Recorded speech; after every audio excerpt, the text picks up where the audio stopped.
বন্ধুসকল এই ভিডিঅ'টোলৈ অলপ মন কৰক। এটা হৰিণাৰ পোৱালি বাঢ়ি বাঢ়ি আহি আছিল, হয়তো এটা বিলত আহিছে বা এটা পথাৰত আহিছে, আৰু সেই পোৱালিটোৰ ওপৰত কেইজনমান হৃদয়হীন ব্যক্তিৰ নজৰ পৰে, আৰু তেওঁলোকে এই পোৱালিটোক চাওক কেনেদৰে কোবাই আছে আৰু সেই পোৱালিটোক ধৰিবলৈ চেষ্টা কৰি আছে।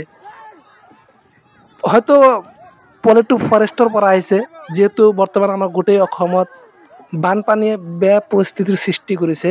হয়তো ফৰেষ্টতো তেনেকৈ বানপানী হৈছে আৰু সেই ফৰেষ্টৰ পৰা এই হৰিণাৰ পোৱালিটো বাঢ়ি বাঢ়ি আহি আছিল, আৰু তেতিয়াই সেই পোৱালিটোৰ ওপৰত চকু পৰে এইসকল লোকৰ, আৰু তেওঁলোকে তাক ধৰিবলৈ চেষ্টা কৰে, আৰু বহুতে ইয়াক কোবাইও আছিল। আপোনালোকে দেখা পালে হয়তো পোৱালিটো ইতিমধ্যে মৰি গৈছে, যিহেতু পোৱালিটোৰ মূৰটো ওলাই আছিল আৰু কোববিলাক সেই পোৱালিটোৰ মূৰতে পৰিছে।